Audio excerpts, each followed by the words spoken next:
All right, welcome back for another episode of the Open House Masters. On today's show, we're going to be talking about how to feel awesome hosting an open house so that you want to do it and not feel slimy, icky, or weird. Like, how many times have you rolled up to an open house and this has happened? So this is what we're going to be talking about today. Before we get started, go ahead and hit the subscribe button and smash the like button because you want more of this content. It's so good. And we are going to be, I'm your host, James.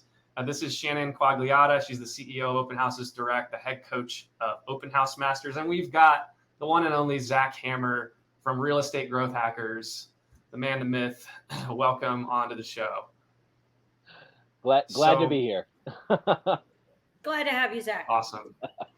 So, like I said, we're going to be talking about how to feel awesome hosting your open houses so you actually want to do them, right? And how to not feel slimy, icky, or weird. And really what this is, it's the process that we're going to help you get set up in your open house to basically go through the steps in a way that's not weird. And why this is important is because you want to create an experience for people that they remember positively, because what we're going to talk about is how to nurture these relationships as if they're friends of yours, right? Get rid of the slimy, icky, weird stuff. That's what we're going to be talking about.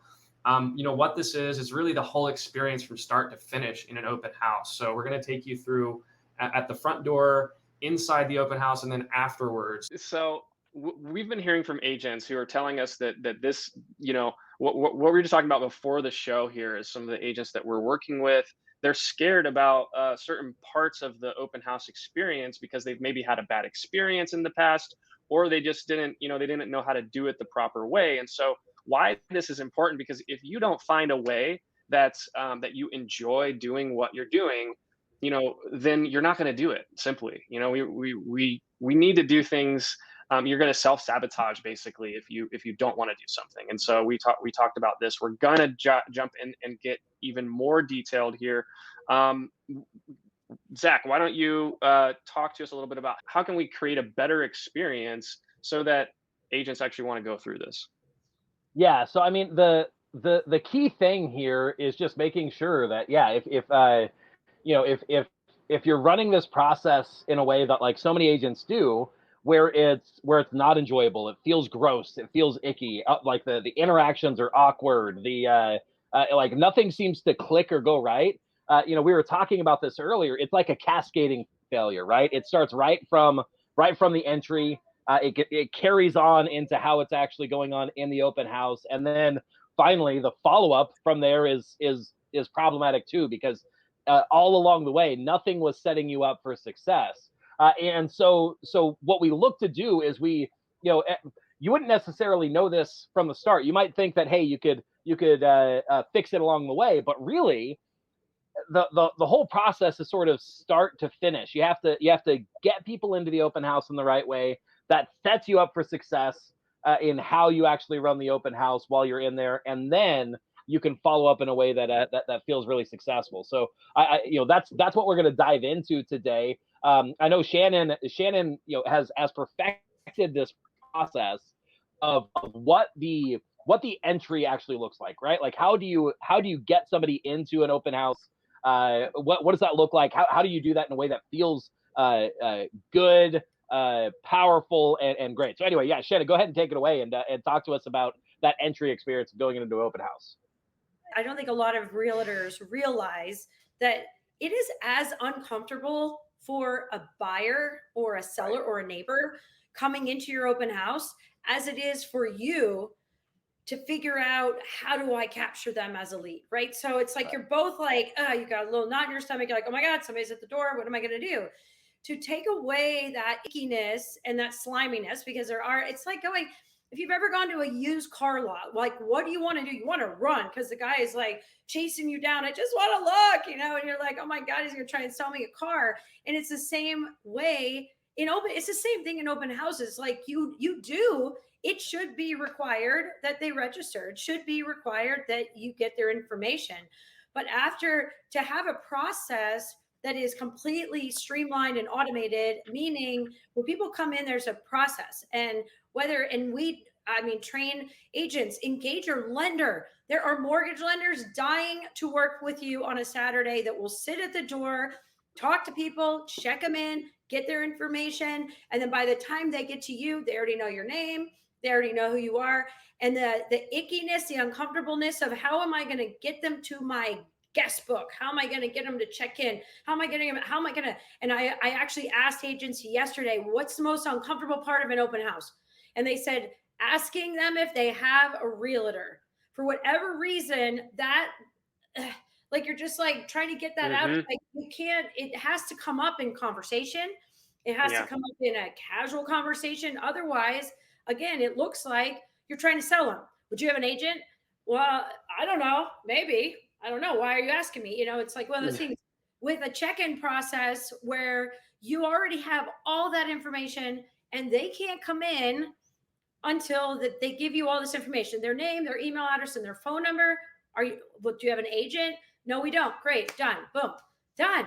But, I think it's that sort of what we talk about in sales as getting the fake yes out at Right. first at the door. It's the fake yes. It's the one that's like, yeah, like the salesperson comes up, do you like a good glass, like tall glass of water? Like, you know, you're being set up for a yes ladder. You know, they're just trying to get you to Right. say yes.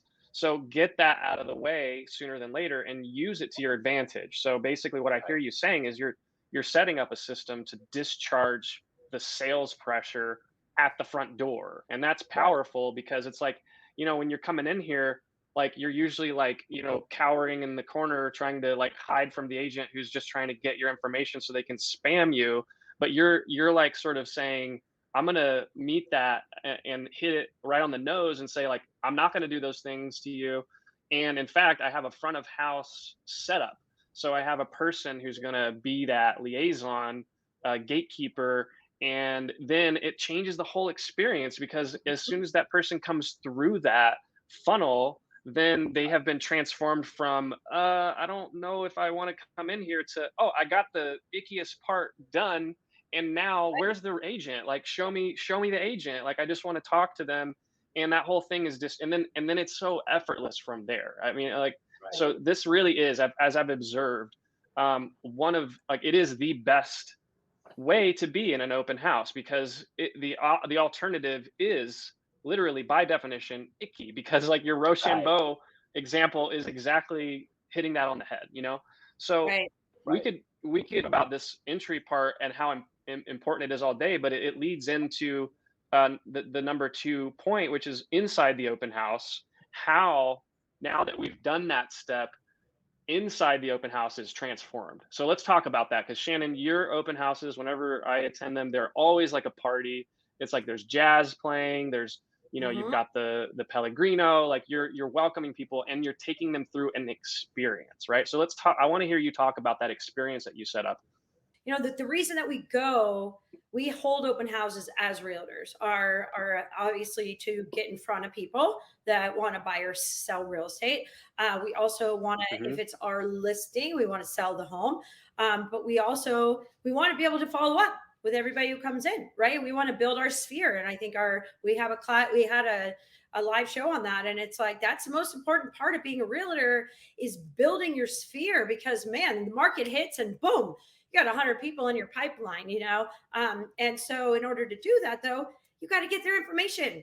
I don't care how many people come into an open house. If you have 20 people come into an open house, you meet all 20 and you capture one client, then you might as well just had one person come in. You know, if you get 20 people that come in, first of all, you should be talking to all 20, but you also need to capture all 20 email addresses and phone numbers. Or you're not doing your job for the seller, and you're also not doing your job as a realtor on why am I here today? Why am I spending my Saturday? I'm not playing golf. I'm actually working today. And my job today is to meet people, right? It's to meet people, but I also want to put them in my pipeline so that I can follow up with them, so I can establish relationships with them. Right. It's getting that sort of pressure out at the door, and then making sure that you get accurate information to capitalize and maximize all the opportunities that you know, like, and not discounting any of those potentials, because you never know. And you know, and also, you know, going with your, as a realtor, you know, by standards, you should be collecting all information the same, right? You should not treat people Absolutely. differently. They have to be all treated the same. So you Everybody should, should be, yes. everybody should be captured in the front, right? And if you're running this like a place of business, which is how we're coaching agents to do it, then it's like, you know, when you go to think about like a Verizon store, you walk in, they check you in, and then you're going to browse around. Where are you going to browse? You're going to browse where the merchandise is, where they want you to be, where you're going to spend more money, right? That's psychologically tuned to make you behave a certain way. And so we're saying that you could mimic that. You could swipe that same model and use it in an open house because it's powerful. Like there's a reason why these companies deploy those types of front of house systems, because of the psychological impact that it has on the people that walk in through the door. And so like they've been checked in, they discharged that sales pressure, they've been walked in, they've been, you know, the whole like I'm uneasy because it's the unknown. Like it's very human nature of us to be fearful of the unknown.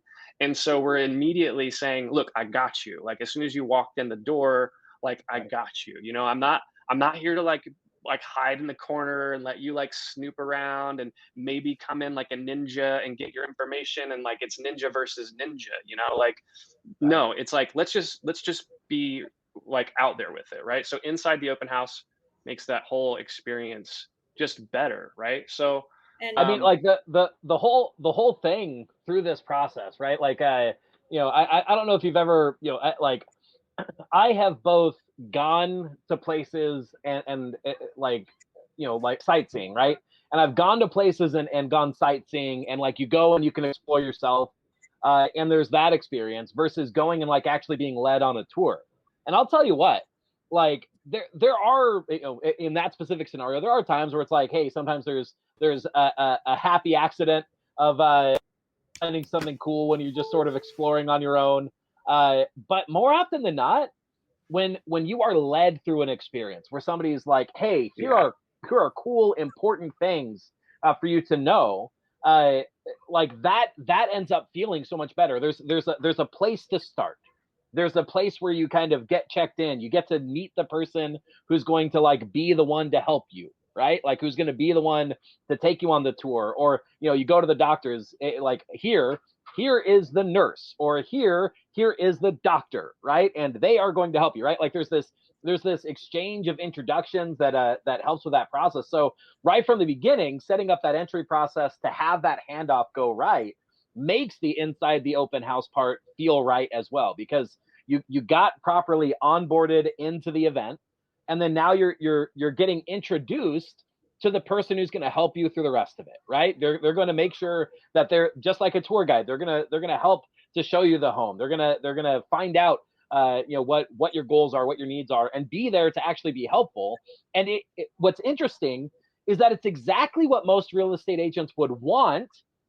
It just doesn't happen naturally when you don't have that front process right? So again, it's that cascading failure that happens. So you set it up so that you get introduced, and then because you've now been introduced, the conversation flows naturally, right? Like you've created a great experience in the open house, and it's fairly simple to just say like, oh, hey, you know, you know, what are you looking for? What are your goals right now? Oh, well, here, let me show you this room, because it's going to make a big difference on that, and I think it's going to be perfect for that for you. Or here's an exciting feature that I think applies to something you just said, right? Instead of just you know, oh, hey, walk around, let me know what you think, right?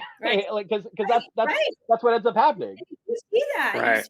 And my thing, what I found is like people, again, I go back to this over and over again, that a buyer or a seller or neighbor coming into the open house is as uncomfortable as you are meeting them. They're as uncomfortable meeting you as you are meeting them. So all of a sudden they're greeted.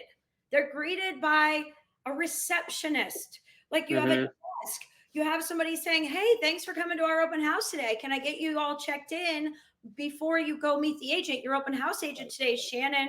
She's in the kitchen with another family right now, but I'm going to get you checked in. Where are you from? And they're taking notes and they're doing all of this and they're putting information in and they're letting their guard down. Well, what are you guys doing today?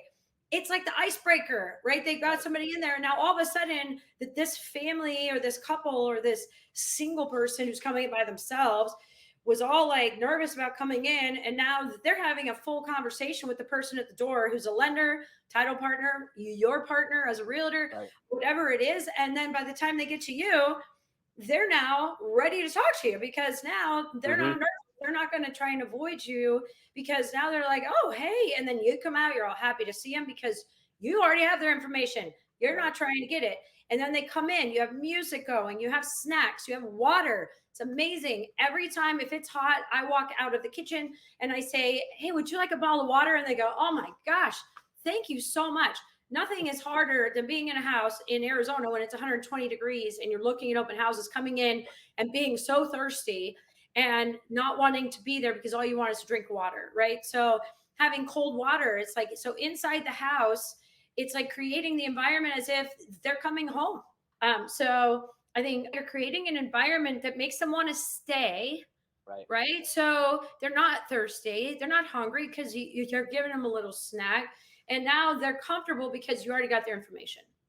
Right. And that now becomes a perfect like playground or whatever you want to call it for creating a relationship, because now it's like going on a first date, and it's no different. It's like you could go on a first date, you don't know who you're meeting, you're like, oh my god, I saw him online but I don't know. You walk in, it's the same thing. Like, you don't want to have them say, how much money do you make, right? You'd be like, oh my god, I'm out of here. It's just like you want it to be comfortable, so there's an icebreaker. And so that's why these new dating things where they introduce everybody. Hey, we're going to greet everybody, so it's not weird.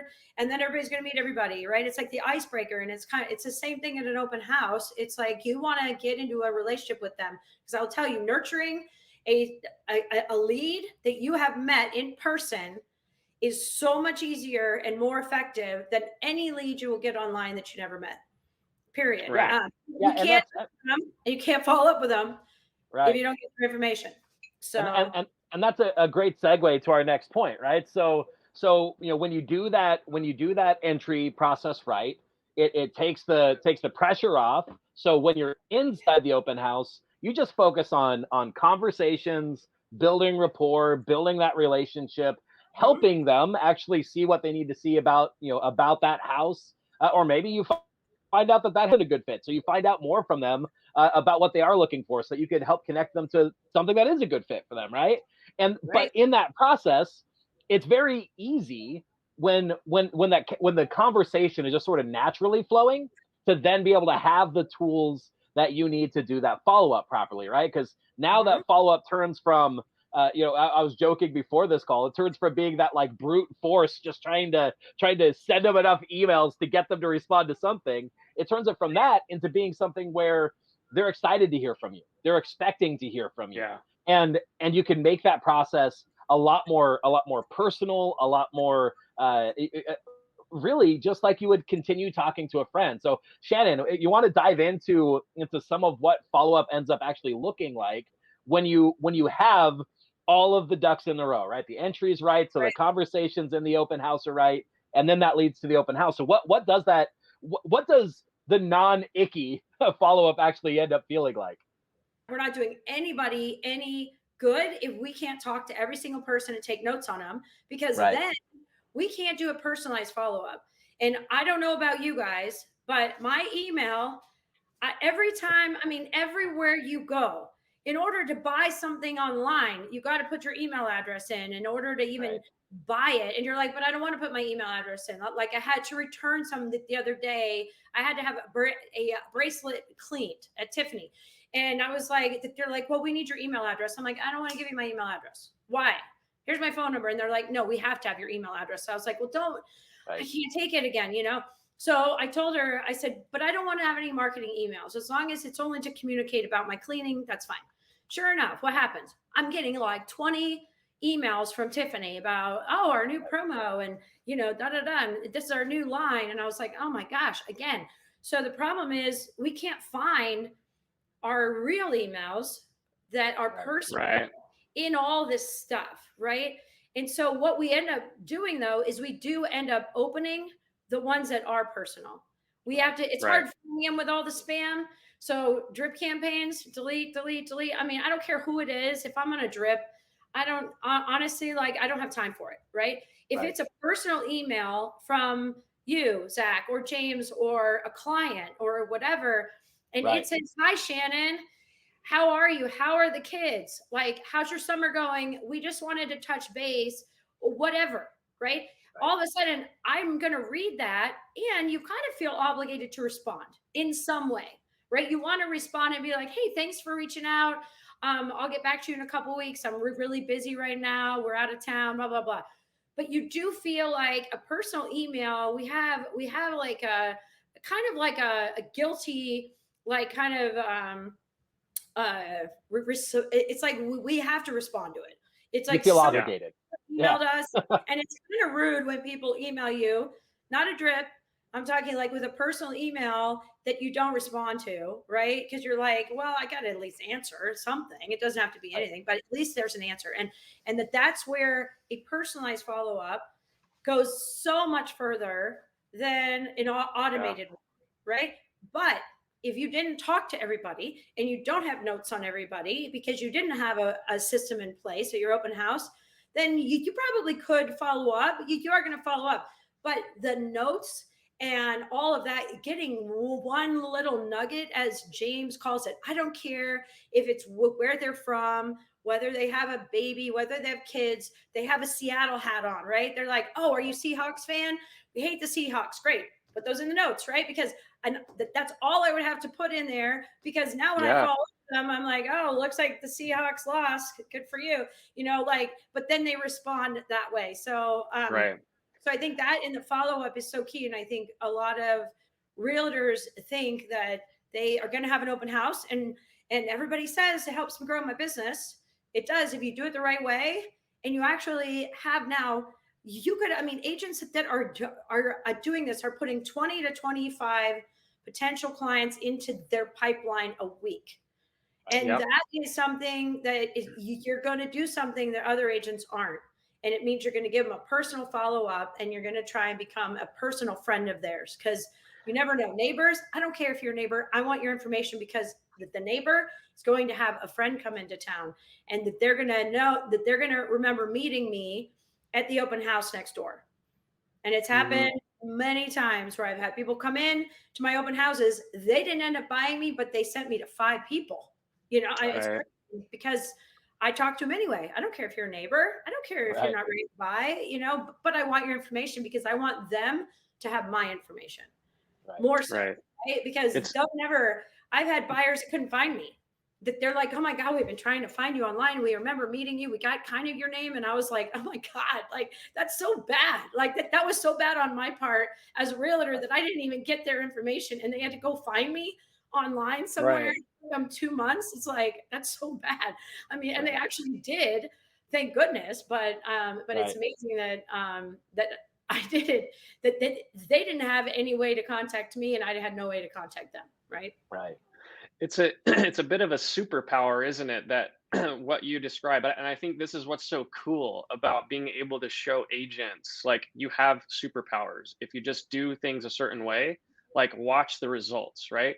And so Right. one of those things is with the follow up, and I love the example of the Hershey's Kisses, uh, the sculpture. Oh And my one of gosh. the things, Right. okay, it's like it's so simple to me to create an environment where you're so relaxed and at ease. Everybody feels good. The music's playing. I've got, and so it's just observation. It's just like interaction, observe, take notes, because there's going to be something, that nugget, that grab that's going to get their attention. So they'll remember, that'll impact them, because they're gonna say, "Oh, you saw me. Right. The Seahawks comment, the Hershey's Kiss comment." Like, tell me an example of where that's really panned out well for you, Shannon.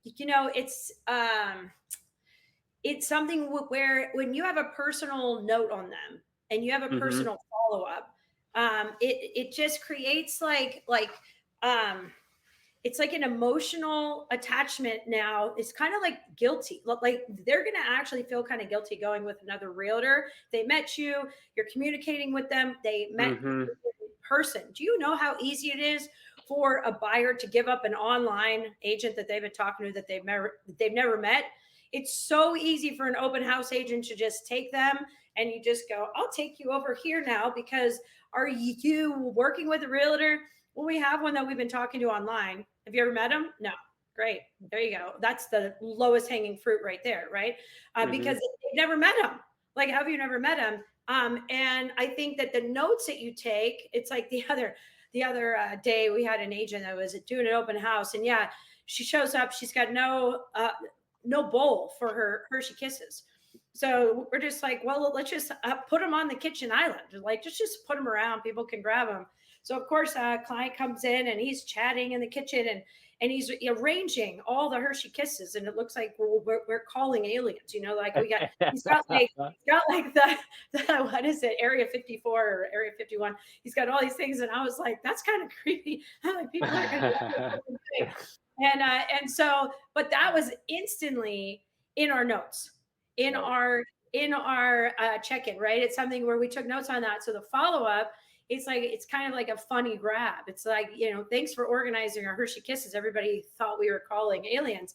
And then people like you, now it becomes a conversation piece for them, right? So you actually create, it's creating emotion by having notes, by being able to follow up on somebody. It's like somebody sending you happy birthday that actually knows it's your birthday, and they didn't get it on Facebook, and they didn't follow everybody and say, oh, happy birthday on your Facebook post. They actually sent you a personal text saying, hey, happy birthday. Hope you're having a great day. Hope you're doing something fun, right? You know that they actually remembered your birthday, and that they're actually texting you, not because everybody else they didn't chime on the bandwagon of everybody saying happy birthday to you. They actually made an effort to do it and send you a personal note.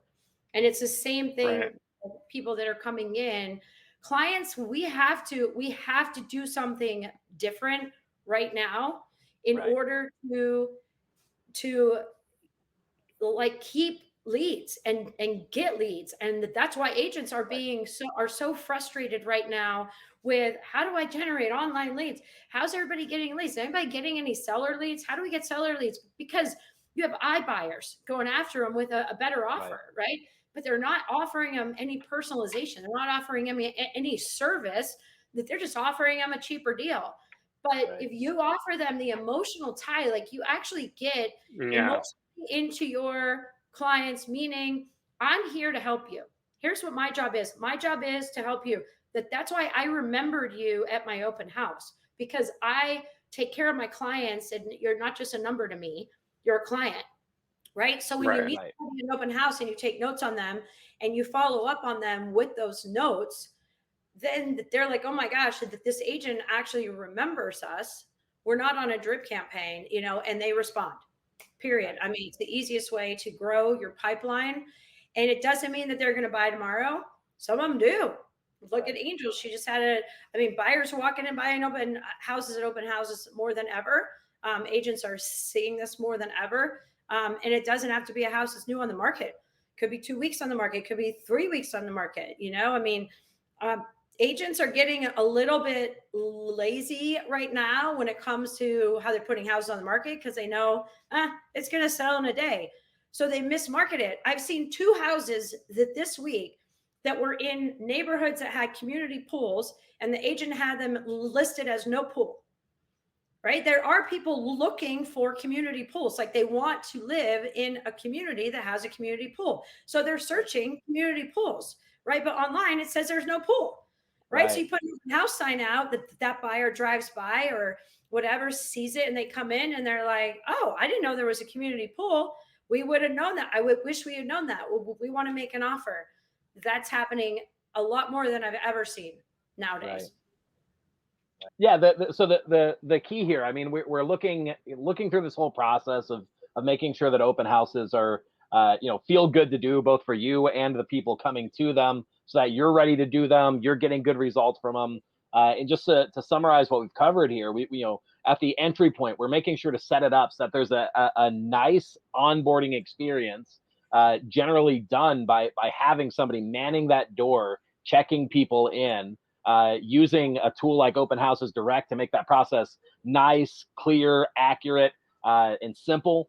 But just having that experience, and then having that person bring them to you in the open house allows you to fairly naturally get into good conversations, find out what their needs are, find out how you can help them, build that relationship effectively, right? And then by having that information, having those personal connections, the follow-up becomes really easy, right? Because the follow-up becomes simply helping them along the path of what you talk to them about, right? Whatever the next step that they need help on. But further, by having those personal connections, you can actually get responses to your follow-up, because you make it very clear this is actually a real person doing this, sending this message, right? Like it's the same thing. If somebody stops you on the street and it becomes very clear that you made eye contact, they saw you, and they say hello or whatever, it's like, you're incredibly rude if you don't say hello back, right? Like that's just a natural part of our society. But instead, if there's like a billboard that just says hello, like I don't feel obligated to call the number and say hello. Like it's not, there isn't an obligation. And so when people see your drip or automated messaging that isn't personalized, they ignore it. But when they see that it's personal, when they see you sent it and you had to have sent it because you mentioned this thing, right? Like you're not going to put into your drip messaging that you make Hershey's Kisses sculptures, right? Obviously, a person sent this. That makes it so that the follow-up happens fairly naturally, because really, I mean, let's step back and think about this. When you know somebody's needs, when you're connecting with them personally, and you're actually seeking to try and help them, follow-up's really easy as long as they're ready to respond to you, right? Like the follow-up doesn't have to be difficult at that point. And so, yeah, it's literally right from the beginning, getting that check-in process right, getting the onboarding into the open house, having conversations that just feel good and natural, and then following up with people personally is kind of how you take an open house from being this thing that is icky and awkward for everybody involved to being something that feels amazing for you, feels amazing for them, and gets you some really great results. So it's definitely a powerful shift. That's it's a fairly subtle thing, but that can have a massive difference. Right. Totally. Yeah. Totally. And one of our agents chimed in a minute ago, and it's emotion creates motion, period. Right. It does. And, without any emotion, without really touching on the relationship part of our job and really caring about people, then there's not going to be any emotion or any real loyalty. And that's what we really haven't touched on, is the loyalty of an open house lead compared to one that you get online. And I think I touched on this a little. It's incredible. The leads that I've had that I met at open houses 5 years ago, I look at now and I have like that kind of fear of, it's like FOMO. And it's kind of funny because I want to talk about that, because it's so funny. I mentioned that to somebody else before and they're like, what's FOMO? I'm like, fear of missing out. Like, and it is, because you should have a fear of missing out if you are not doing open houses on the weekend. Because I look back now at the client base that I have even now, and how many clients are just calling me, sending me leads or selling their houses or whatever. And I'm like, oh, wow, I met that client at an open house. It's actually turned into 8 transactions. What if I hadn't done the open house? I would have never met him. I would have never met him. I would have never met half of my clients. I would have never met. And so you really, as a realtor, if I'm not doing an open house and I have that FOMO going, oh gosh, I'm not doing an open house this weekend, I'm sure I'm missing out on clients, that I could be meeting that might want to buy a house or whatever. And you should have that as a realtor. Right. But also you should have a system. So when you do get there, you're excited. Like agents who are doing this are like, I've never been excited to go to an open house, and I am excited for my open house today. Like, yeah, so yeah. And that's so key. And so just to kind of wrap up here on this topic, I think it's so important. And the thing that we're really trying to drive home here is that if you're doing something that you love to do and and do it in an enjoyable way, you're going to sustain that practice for longer, right? And because if you're here with us, you're bought in on the fact that open houses are going to have a tremendous positive impact on your business, and that you should be doing them. So if you have that fear of missing out, that just means it's time to jump in and start doing them. So we are available on our website. You can go to openhousemasters.com. And let me put that up here. We actually have a training that we offer called the Velvet Rope Effect, where we go through all of these steps, and you can find that on our website at openhousemasters.com. You can go into that that masterclass and see that whole process from start to finish. So don't forget to go ahead and hit the subscribe button if you enjoyed this content, and we really look forward to seeing you on the next episode. Great. Thank you.